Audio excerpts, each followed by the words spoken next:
These are the top 5 decks in the Emerald Dream. In this video, I'm going to show you guys the best decks on ladder, the best decks to hit legend, as well as a couple meme ideas in case you guys want to have a little bit of fun instead of either playing Demon Hunter or Hunter. But before we start this video, I just want to say that I usually wait 5 days in order to get a full grasp of the meta myself, in order to look around, check out every single website, check out as many decks as possible so I can give you guys the real best decks that are playable in this format.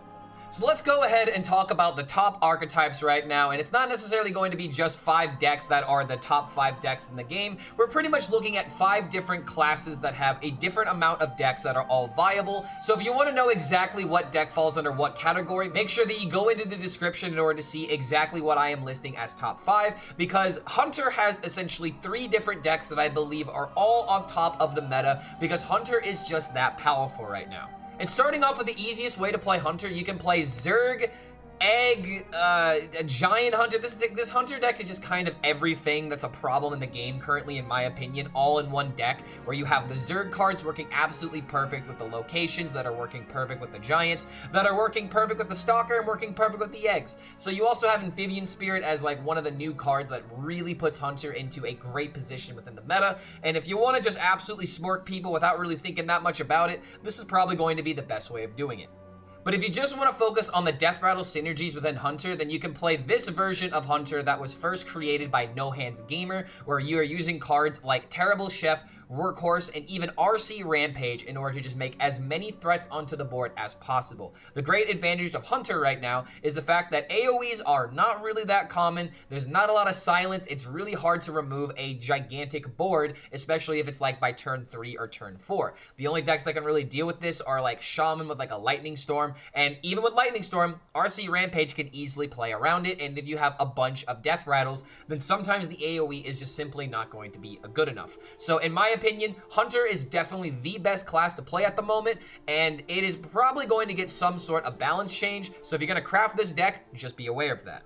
But there is one Hunter archetype that I still believe is absolutely powerful, and that is Discover Hunter. Because, well, Grifta into 6 damage, getting 2 copies of it out of Ranjari Scout, and then having Tidepool Pupil give you even more copies of that same damage spell is just still good. Now, granted, you need to hit a high roll in order to make this happen, but you still have Mind Control. You can even go for, like, healing turns. You have mana discount, so it's like there's a lot of decent cards that come out of the Grifta that you can use to really milk this Hunter value deck. And that's something that that's one reason why I tend to forgive this deck, but it still has the Zergs, it still has the locations and the Giants, but it's teched itself a little bit more for the meta, having a Royal Librarian, so that way if you don't have your early game value, or if you go up against an Egg deck, for example, then you have almost every single tool that you would need. Got Mixologist for AoE. Overall, this deck just makes a lot of sense, because sometimes it is better to have your aggressive options available, but every now and again, you need some legitimate late game win conditions, so slapping a Ceaseless in here, having some value game,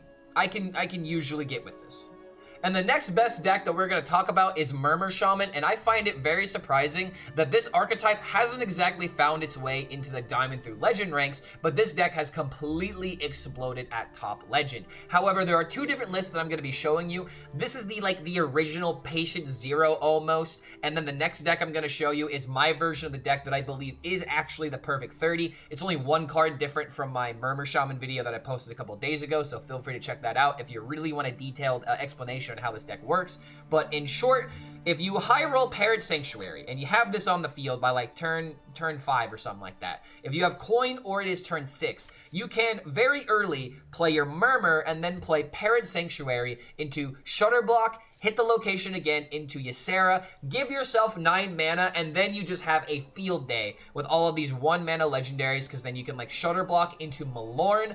Really read the text on Malorn. It says discover a legendary wild god. If you've imbued, then you set its cost to 1 mana if you've done that 4 times. But you don't need to do that when most of the wild gods that come out of Malorn are also battle cries themselves. And the funny thing about this, even if you get a wild god that is not a battle cry, that is not discounted, you can roll the Gam Gam play that card as a 1-mana battle cry, force your opponent to take the health of your more expensive wild god, and then slam that onto the field. So there's a lot of little plays with this deck to where even people are starting to put in 2 copies, not just 1, but 2 copies of Champion of Azeroth, because there's a possibility if you roll an Aviana, for example, you can have 1-mana cards, and then you can enable the Archmage Antonidas. That is a possibility, but more so than not, the reason why people are putting this into the deck is to get the Bran Bronzebeard. So that way your battle cries trigger twice.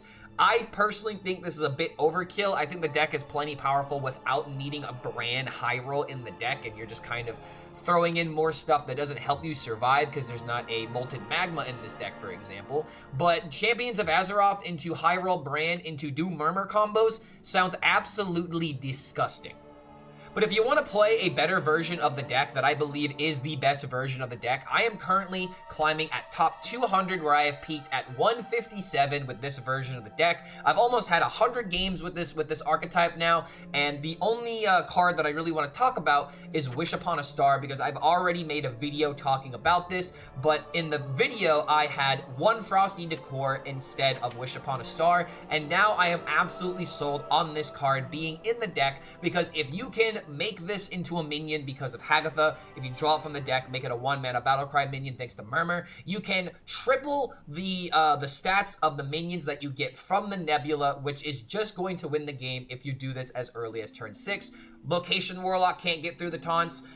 Control Warrior is not really common, so you don't have to worry about getting brawled. If anything, the one thing you have to worry about with this deck is getting out aggroed by Hunter or getting out comboed. So when this deck performs perfectly, it really feels like it is absolutely undefeatable. It's just a matter of how consistently your combo comes out on turn 6, because there's a couple of different ways you can combo. You can Shudder Block on turn 6 into Murmur into Ysera as early as turn 7 if you do not have the locations or the coin, or you can potentially, and this is my favorite high roll out of the deck, you can Lord Zavis, and you can get the cost 2 less but has 2 attack less, so that way you can play Murmur for 4 mana, and then you just have a field day when it works. It's an absolutely hilarious combo. It's a very degenerate combo that is probably going to get nerfed in the next update, but I really believe this deck is a crap ton amount of fun, and I have several videos that will be coming out about this deck if you are a Murmur Shaman fan. We've had some very wacky games with this deck, and I have to show it with you guys. I have to show it to you guys, but oh my god, Murmur Shaman, top tier. You gotta play it now before it gets nerfed. Next up, I'm going to show you guys some DK decks that I believe are viable, because Blood DK is definitely a deck that is powerful, and I have 2 Succ DKs that I'm going to be showing you. But first, I want to show you Starship DK, because one thing that I feel like is not really being explored outside of Top Legend is the possibility of running this version of the deck instead of just going full in with like control tools, running Kil'jaeden, running all that kind of stuff. So the reason why I believe this deck is very, very good is because there is an ultimate high roll that is available with this deck, and it does concern Awakener of Souls. So the way that you really want to milk this deck is that you just want to make a very big starship. You want to try and get a decent amount of soulbound spires into the ship, as well as some guiding figures, which you can create extra copies with Brittlebone Buccaneer as well as Orbital Moon.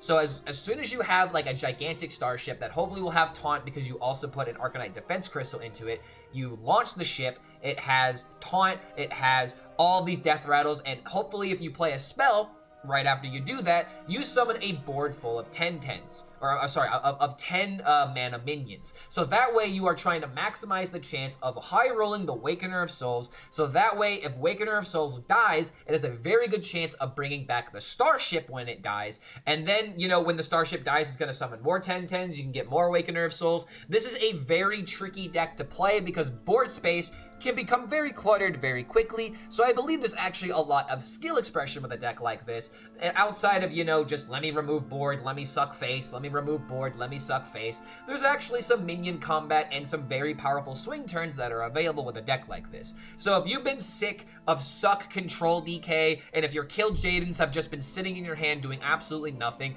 I would highly consider checking out this deck, because not only is it a ton of fun, you're actually playing minions and having your death rattles be very meaningful to the outcome of the game. But if you're someone that just wants to play Control DK and you want to play the best list out there, I have some sad news for you.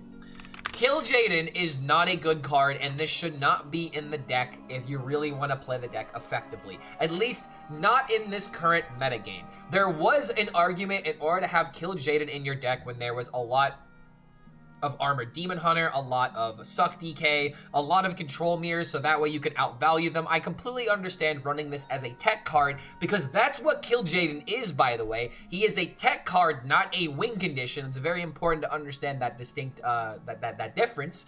But Kil'jaeden is completely unnecessary, and actually is the reason why your deck will fail, especially at top legend, because if you're going up against decks that are killing you very quickly, or, you know, they've run out of gas by like turn 7 or something like that, there is no reason to run Kil'jaeden in the deck. And you're not going to like the answer, but Dirty Rat really is the best way of countering this, to where Kil'jaeden is never going to be good, because if Kil'jaeden is common, people are just going to run Dirty Rats in order to stop that. So I really believe that this version of the deck is probably the best way of going about it. And one other card I want to talk about is the XR Maladar. I feel like this card was like, I didn't really know what would be good to mana cheat out, but looking at this list, sometimes all you need is a good Ziliax turn, a good Ursoc turn, and that really just wins the game and swings it in your favor. So if you have early game corpse generation, then you can Exarch into a scam win condition as early as turn 5 or turn 6, as long as you have enough corpses to boot. So I think that this deck has a lot of potential if you want to play the best version of Control Succ DK, but I gotta give credit where credit is due, because Tice was able to hit rank 10 legend on the EU server with this version of Control DK. So who knows, maybe the metagame in EU is a little bit more greedy and value-centric to where Kil'jaeden can work. But I mean, I can't argue with results, so if you're someone that wants, you know, to prove that Kil'jaeden is good and you really want Clark HELLSCREAM to be proven wrong, then I guess you can use this as an example. But here's the thing. I really do believe that Kil'jaeden is absolute bait, but one other card that we gotta talk about is actually Demolition Renovator, because this card is very good against Location Warlock and against Murmur Shaman if you want to destroy the Parrot Sanctuary or the DK location. So there's some argument for this deck to be a little bit better into the meta, but it wouldn't be a Clark HELLSCREAM video if I didn't warn you about Kil'jaeden. I have yet to make a video about Location Warlock, and here is the reason why.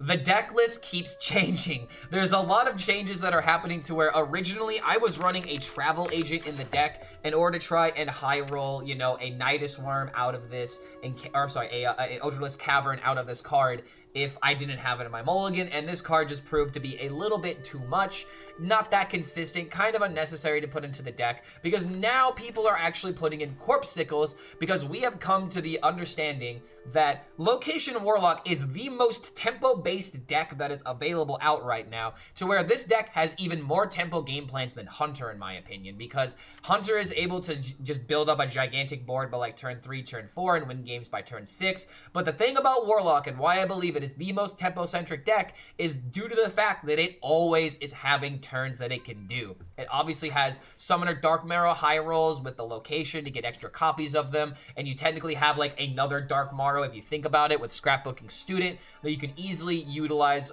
this card when the location is at 1 durability, so that way you can get yourself another 8/8 with Rush for 5 mana, very, very powerful combo. And then you still have Giants available in this deck, you have Ceaseless, Table Flip Kerrigan, you have plenty of removal, you have Eat the Imp in order to draw cards, you have so much damage, and you're even running Mortal Coil in this deck in order to give the Horizon's Edge as much possible gas as possible, because it's just one of those cards where if you happen to Scrapbooking Student this on, like, you know, if you have the turn 4 and a turn 5, suddenly this card becomes very, very scary very, very quickly. And the way you got to think about it is that this card is 4 mana, deal 15 damage to the board, to the face. You're just always going to have just enough damage in order to squeeze on by because of these 1 mana pings, and that's really the reason why I believe that Location Warlock is a deck that I need to, you know, play a little bit more before I make a video about it, because I believe this is finally the best version that's available, but there's still a lot of wacky lists that are running around at top legend to where this could be wrong, but I really believe that this is the best way of playing the deck. And the last deck that is going to be in my top 5 analysis is a deck I really didn't want to put in here, but the reason why I have to is because there is a tech in this deck that makes it extremely efficient against Shaman, and this deck is getting a lot of gas because Shaman is very, very common at top legend right now. So if your opponent plays Murmur, if they do like a gigantic high roll turn, they have all of the cards, they have a gigantic board that you can't deal with, you actually have a way yourself in order to deal with this nonsense. It does take a little bit of setup by playing enough of the Protoss spells, but let's say you've played 5 Protoss spells when you're about to do this, okay? Your opponent has Murmur. You now have Murmur yourself because of buy one, get one freeze. When this happened to me as I was playing Shaman, I literally couldn't believe my eyes because the tech is real, the tech does exist, and now your Colossus is going to be 0 mana if you've discounted it at all. So that is absolutely disgusting when you pair it with Youthful Brewmaster. Yeah, this deck is literally going to completely OTK a Shaman if a Shaman does not hex their Murmur after their combo is done. It is absolutely disgusting. When it happened to me the first time, it was the last game of my stream because after 12 hours and this high roll happened to me, I needed to go to bed. I literally couldn't believe it. It was mind-boggling. The hate that I felt someone teching this deck against my deck in particular. It really was painful. But aside from that, this deck is essentially just Protoss Mage. It has Sleet Skater. There might be some arguments in order to squeeze in like some Blizzards. So that way you are essentially a pseudo-freeze mage that is waiting for their colossal high rolls. But I'm gonna be honest, this card really sucks to go up against. I would really not be surprised if the entire Starship set is going to be completely gimped in order to make the new set even more impactful. So if you haven't crafted this card yet, be a little bit wary. A lot of the Protoss, a lot of the Terran, a lot of the Zerg cards are probably going to get nerfed in some way or another. So if you're wanting to get the mini set in order to get that dust, yeah, that still might be the case even after 2 weeks. And now I'm going to be going through some decks that I believe are decent on their way to Legend, but there's a lot of fun decks that are mixed in here. So I'm gonna try and be as clear as possible when it comes to these decks. And I'm going to say right now that this deck is bait. This deck is bait. It is literally a deck that was crafted in order to specifically bully Demon Hunter, and it does bully Demon Hunter very effectively because of Food Fight. Food Fight summoning a Death Rattle for your opponent, so that way they bring back this minion instead of the Arcanite Defense Crystal. Makes a lot of sense, but the other reason why this combo is very effective is because you are pulling out the Briarspawn Drake, and that is the only minion in the deck. It's the only minion in the deck, so that way you can play Succumb to Madness, or you can play Clutches of Corruption to make as many copies of these as possible. And if your opponent is playing a lot of like 1/1 minions, for example, then you're just going to steamroll them, very similar to how Grunter Hunter would kill players by, you know, making the board very uninteractable, because your opponent's never going to do anything until you screw up, so to speak. So this deck has essentially just got some Terran cards in order to help it survive the early game if it doesn't have its Food Fight high roll. But you're always going to be playing this card on turn 3 in order to enable the high roll of the dragon from the deck, because it is by far the most powerful thing that you can do. But I have a deck that I believe is not only cooler, but more fun than this other deck. It just completely outclasses it in every single way. Let me introduce to you the based Ysondre deck. And the reason why this deck is based is because I have signature Ysondre as well as signature Tortola. So I really want these cards to be good. But my friend Kale's Luna, that is currently climbing at top 100 legend in NA, is currently playing this deck and is getting a lot of, I want to say free wins, not because the deck is good, but because this deck takes a little bit of getting used to, and if you don't know how to play against it, you will accidentally throw a game by removing the board at the wrong time. Now, what exactly am I talking about? I want to eventually make a video over this deck, but I need to get clips of me doing this successfully. But the general vibe of this deck is that against Hunter, you have Chemical Spell into Tortola, which is almost a free win if you do this by turn 4. That is one thing that you can do against Hunter, but against a lot of other classes, against almost every other class actually, you are just trying to play your Food Fight and then see what direction the deck takes you. Are you going to get your Ysondre? Are you going to get your Briarspawn Drake? Are you going to get your Tortola? It's a little bit of a high roll, guessing game in some cases.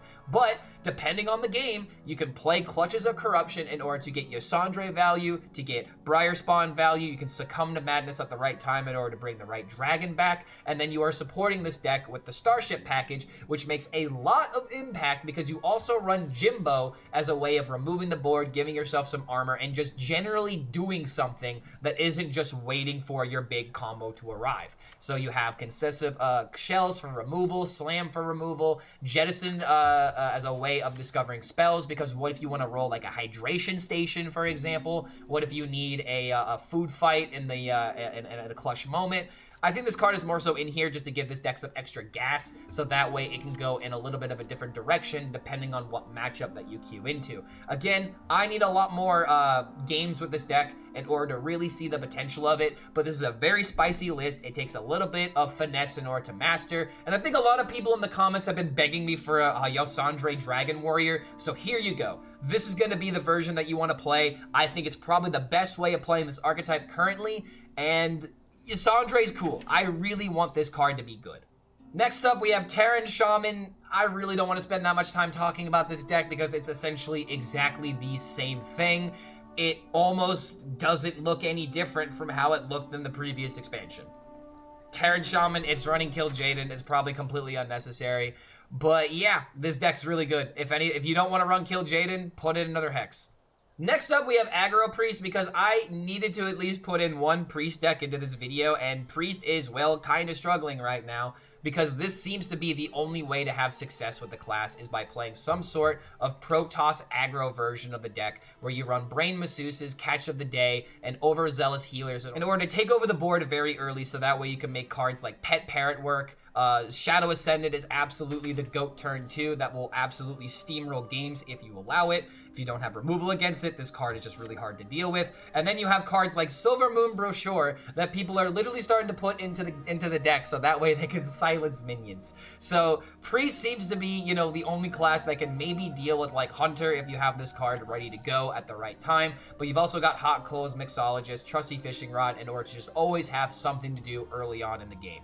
I personally wouldn't play this deck because I don't like Priest and I don't like aggro, but I am trying very hard in order to give you guys as many options as possible. But I do have to say, it is very sad that these cards really are ruling the meta right now in terms of decks that you will see on your way to Legend. Next up, we have Combo Bounce Protoss, pretty much everything Rogue. I have been getting a lot of comments from people being like, Clark, I need a Rogue deck. What's the Rogue sauce? Please tell me what it is. I'm gonna be honest, it's just Protoss. It really is just Protoss everything. This is the only like meaningful tempo that Rogue has right now, and the only reason why I'm not showing a deck that runs Seladrasil is because I am pretty confident that the way that this card works with Sandbox Scoundrel is a bugged interaction to where if you play Sandbox Scoundrel while you have Seladrasil in your hand, it will corrupt it, giving you the better dream cards, which just shouldn't work in that capacity in my opinion. I'm pretty sure this is inconsistent with other corrupt mechanics. We'll let the Hearthstone team update you guys once they're ready for that because they are currently going through some bug fixes at the moment. There's a lot of wacky stuff out there that I've even reported myself. But the whole point of this deck is that you are trying to make the combos work with Lucky Comet. I really thought that SI7 Agent was coming back, to be honest, because of its new combo dealing 3. And if you had like a Sonya combo with this at 1 mana, it just makes a lot of sense that you would have some sort of combo available because you also have Foxy Fraud that can make this card cost 1 mana as well.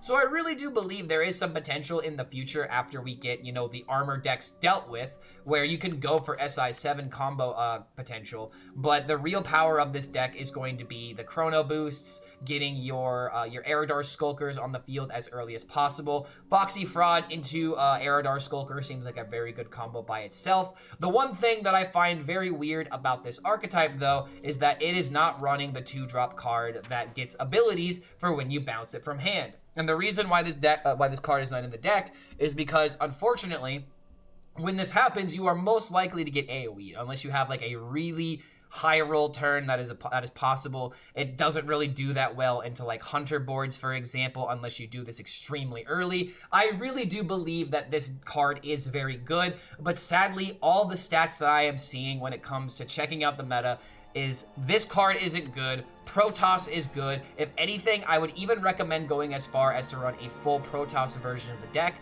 but I wanted to at least highlight some of these newer cards in order to give you guys an idea of how much Rogue really is struggling right now. I don't think I need to talk about this deck. This deck's probably going to get nerfed all the way to the ground. It's just a matter of how exactly they decide to kill this, whether or not they make Fell Hunter resurrect a card that is 3 mana or less, whether or not they make Arcanite Defense Crystal be a 5-drop instead. Maybe they just make all of the Fell Bats and the Fell Hunters not summon an extra copy of the minion. Who knows how they go about this, but odds are, if you're someone that wants to play some Armored Demon Hunter, you better hurry up and play some games, because this deck is definitely going to be on the chopping block when we receive the first balance patch of the Emerald Dream.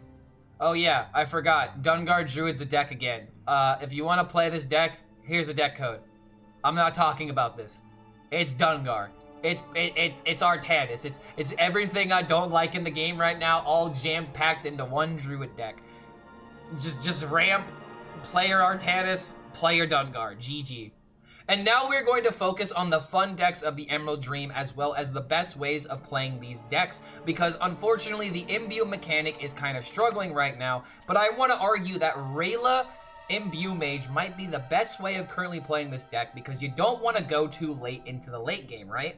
There's too many decks with too much armor and too much comeback ability to where you just need to kill them before they reach their game plan. So I think that Rayla makes a lot of sense, because you are running cards like Vacation Planning, which is just good unconditional card draw, because you do have Divination that is in the deck for card draw, but if you're for some reason not getting your Imbue cards, this card can be a dead card in your hand, and you just might need something else in order to help you cycle through the deck in some circumstances where you just don't have that good of draw. However, the other good card to run this deck is definitely going to be Busybot. Busybot just makes a lot of sense, because your Wisps are going to be 1 attack, you can get extra copies of them into your hand, and you even have cards like Vicious Slither Spear as well as Sing-Along Buddy that you can technically buff as well, but this is primarily going to be a card that you just want to hit your Wisps with. Just go wide. It's almost like a Power of the Wild available in the deck for Mage, and that's why I really believe this version of the deck just makes so much sense, because if you play this against an opponent that isn't expecting it, you could just win the game on the spot with like a big amount of burst, and then you just slowly whittle them down with the hero power. Or maybe you get lucky with like a Puzzle Master Khadgar Fireball going face, or even a Senna dealing that last bit of damage. So every single damage counts with a deck like this. Obviously you can use Ceaseless in order to enable the Ascena very powerfully. But the biggest issue with this deck is, do you have the early game in order to pressure, in order to make these late game minions actually viable? So the biggest issue with Imbue is definitely the fact that the meta is very toxic against it, but if you want to play Imbue Mage, I believe this might be the best way of going about it. Next up, we have Imbue Nature Druid, which looks completely different from how I've made the deck, but is still running a lot of the same cards. In fact, I really believe this deck just used my deck, took out a couple of cards, and put in the 2-drop Bitterplume Knight as well as the Photosynthesis. I don't really know how good this deck is. I still believe that, theoretically speaking, mine is probably a bit better, but the biggest issue with this kind of deck is just the fact that it takes a while to build up the hero power, and as soon as your opponent plays a taunt, you really feel it with a deck like this. So Imbue Druid feels like a very simple deck where you're just playing cards on curve and seeing what you have to do to get around your opponent, but maybe this is a better way of going about it. I am really not sold on this card being in the deck, but this was the only Imbue Druid that was popping up with data in top 1000 Legend. So someone is doing very well with this deck. Maybe a couple of people are doing very well with this deck. I am going with the stats and just reporting with what I am seeing, but apparently Imbue Druid does have some actual game at top 1000 Legend, because this deck had about a 54% with about a couple hundred games with it. Next up is probably, in my opinion, the most powerful Imbue deck in the game, and also it seems to be the most boring. I'm sorry, I do not know what it is with Hunter decks being the most unfun experience in the game for me, but I do not find it enjoyable that the only thing that really matters in this deck is discounting the King Plush, because it is the best beast to give the discount and the attack bonus to. It just makes a lot of sense. Not only are you going to have a charge minion with 30 attack, but you're going to have a charge minion with 30 attack that returns everything back into the hand. you're going in timeout. You've done enough. You've hurt me too many times this expansion king push. But the whole point of this deck, in case you don't know what's going on, is that the Imbue Hunter hero power is all about discounting and giving beasts extra attack. So the Imbue, give a random beast +1 attack, and it costs 1 less. It goes up every single time that you imbue it. And you also have Exotic Houndmaster as a tutor option in order to draw the King plush in the deck. So that's why Umberclaw is only a 1-of in this deck, because you don't want too many beasts mucking up that draw to where you're just going to full mulligan for Exotic Houndmaster almost every single time. You maybe will keep a fetch, you maybe will keep some early game in order to support it, but you're going to draw the beasts, you're going to press the button, you're going to discount the plush, and you're just going to win the game as long as you live. Hunter interactivity, am I right? It's just always something that makes me upset. I love the look of this card, I love King Plush, I love my plushie, I love this thing. But damn it, Blizzard, Hunter makes me so upset. I don't know what else to say. I don't like this deck. But out of all of the Imbue decks, this one is by far my favorite. I just wish it was a little bit better into the meta. This Paladin deck really is what Hearthstone is about, in my opinion. Summoning minions, winning with gigantic dragons, having a theme that you're sticking to. I just love everything about this deck. But the simple truth is there are 2 things that are preventing this deck from being very good. Number 1, curve is very important for this deck, and if you don't hit the curve, it really feels like you're not really playing the game. You really need to hit your curve imbue cards like your Aegis of Light on turn 1, having the Dragon Scale Tamer on turn 2, or your Bittleplume Knight on turn 2, into your Gold Petal Drake on turn 3, and then it really depends on what you are going up against, because unfortunately, if you don't have this 1-2-3 curve, you are automatically playing from behind, and there really isn't a lot of comeback ability in this deck outside of having the Equality Consecration clear. But this deck is even going so far to run Nomelia because this is how much it struggles with the board. It really is unfortunate that Paladin is not very well suited into this meta, at least not with this current build, but at least the deck looks very, very good because you have Dragon Scale Armaments in order to draw the Equality Conk combo so you can have your removal when it's necessary. You have good tempo of Ursine Maul into your Ceaseless Expanse and your Ursul or even your Malorn as active win conditions. And if you can somehow get your Ursul with your renewing value, then you have a Chronos in order to completely lock out your opponent of options. So theoretically speaking, this deck makes a lot of sense, but unfortunately because of the metagame right now, and if it doesn't hit its curve, this deck really just feels like it just falls apart. And the last 4 decks that we are going to be talking about are probably going to be the most wacky archetypes that you can possibly play. And yes, I know, I said wacky and Terran Hydration Station in the same sentence. The only reason why it's wacky is because, I'm sorry, I love this card. I look at this card, it makes me happy. I love turtles, and I love warrior cards, and I love signature cards. So I'm going to use my Hydration Station to bring back as many of these little turtles as I can. But the reason why I'm putting this deck as a wacky archetype is because Hydration Warrior stats are abysmal at the Diamond through Legend rank, and I don't think it's because the deck is bad. There's just a lot of nonsense that is happening with this archetype to where I believe people really don't know what they're doing. And like case in point, I just ripped this deck off of HS Guru and I'm already seeing a couple of inconsistencies because what if Food Fight hits your, your Ancient of Lore? It hits your Kil'jaeden. It hits like, a card you really don't want to hit off of this. I mean, you have Arcanite Defense Crystal for crying out loud. Like, yeah, I guess getting the taunt from the deck isn't that bad, but this is going to feel like a really bad low roll if you allowed this to happen. So Hydration Warrior just feels like it's in a very poor position in the meta because Blood DK completely outpressures it. There's the Armor Demon Hunters that are definitely common, but this deck is probably good into Armor Demon Hunter because of the Food Fight tech. There's just a lot of greed and a lot of very quick aggression out there right now to where I would rather build the deck into a Control Warrior with some actual late game potential with the Hydration combo, but Saladrassil, Kil'jaeden, there's a lot of these cards I just don't agree with. One Brawl just doesn't feel right. But if you want to try and make, Hydration Station work, this is a very popular deck, but I would highly recommend just changing a few things. I can't recommend what to tech because it's very dependent on your meta. If you're seeing a lot of greedy decks, then Kil'jaeden makes a lot of sense. But at my MMR, I would cut this card immediately because there's no reason to be running it. So take this deck, fiddle around with it, put some cards in there that you feel like you might need for specific matchups, and maybe you can have fun playing Tortola. And now we are going to take the memes and the wackiness into overdrive, because I actually need to recommend you guys Dane's most recent video on Armor Warlock.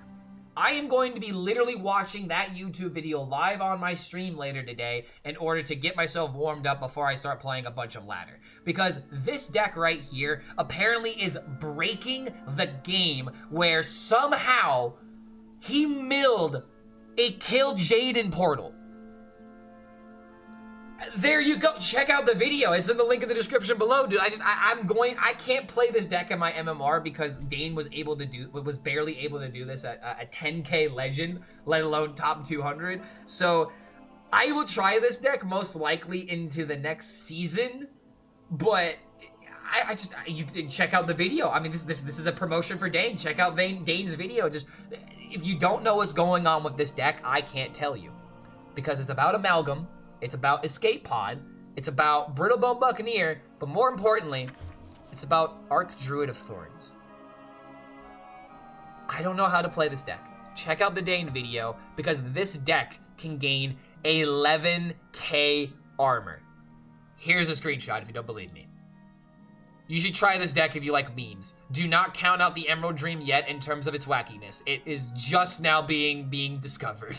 Oh boy, where to even begin with this archetype? So, if you guys know who Tic Tac is, the madman himself, the control priest aficionado, who is just absolutely cracked. Well, I mean, I have to say cracked, and I'm not using that as a compliment here. This dude was cracked out on something when he made this deck and then tried to tell me that this deck was good into Armored Demon Hunter.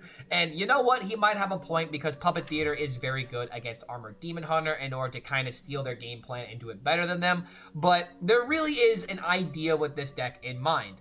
What is that idea?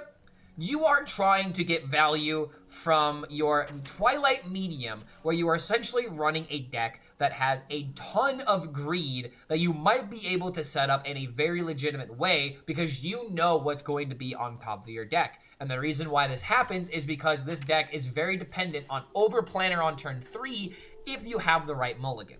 So the perfect game plan with this deck is to play Overplanner on turn 3, see what cards you get, so that way when it is turn 5, you already know what card you are going to get for 1 mana with the Twilight Medium, so that way you can cheese out a 1 mana Aviana, a 1 mana Ysera, 1 mana Ziliax, for example. That's why all of these legendaries are in the deck, because you are essentially just trying to cheese out 1 mana copies of these cards. And another way that you can actually meaningfully set this up is with Narian, because if you know what the top card of your deck is, you can use Twilight Medium in order to get those cards set to 1 mana. But the other thing to keep in mind about the Narian is that if you play Narian and these fortunes are in the hand, and then you do play your Twilight Medium, the fortunes in the hand are also going to be 1 mana. So there might be some circumstances to where it's like later in the game, let's say you hit like, let's say you hit Saladrassil or something, or like, actually, let's use Marin as an example. Let's say Marin is on top of the deck, you know it's Marin because you have your 2 fortunes telling you that it's Marin.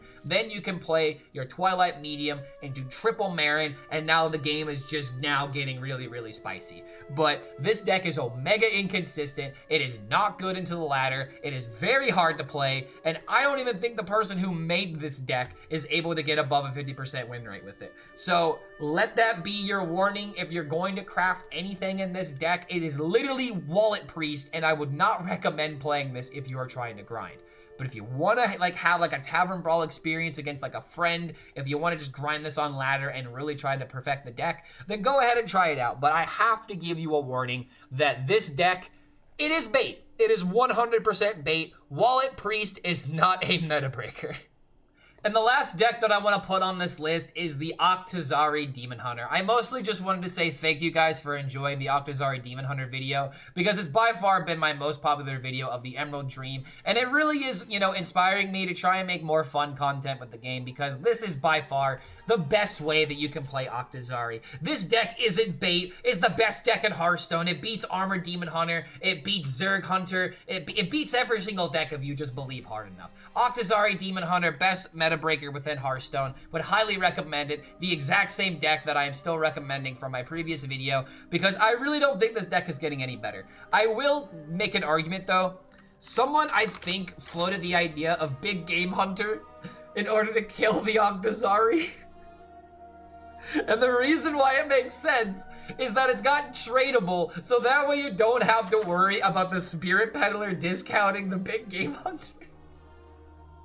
I wouldn't recommend it, but it's a really funny idea that I had to share with you guys. So Octosari Demon Hunter, 100% win rate, best deck within Hearthstone. You should play it right now before, you know, anything happens.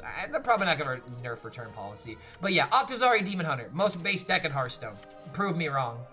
But there you guys have it. Those are the best decks in the meta. Those are the most fun decks in the meta. And if you choose to play any of these decks, make sure to like this video, subscribe to the YouTube channel, and comment down which ones are your favorites. Which one do you believe should still be in this video because you know that it's the best deck in the meta. Let me know what your guys' thoughts are about the Emerald Dream down in the comments below. And I will see you guys for the next video.